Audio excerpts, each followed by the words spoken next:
Alright friends, in this lesson we will learn how to use for loop in Python without accessing the individual elements of a list. Sometimes we don't need to actual elements. We just want to repeat an action a certain number of times. In such cases, we can use a for loop without referring to the loop variable. For example, here what's my loop variable is e. So if I want to repeat an action as many times as there are elements in a list, we don't care about the elements. So for example, I don't care about this e. So I just want to print something. So how many times? 5 times, because range starts from 0, it continues 1 by 1, and it arrives at the end 4. So 5 times it iterates.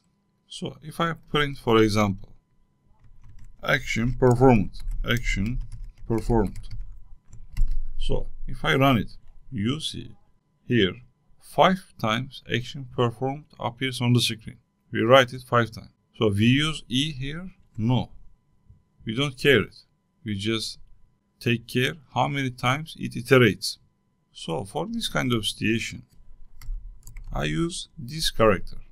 We can use ye, something else, but this character indicates that we don't use loop variable. I just give an example for double quotes and single quotes in strings. This is also similar to these.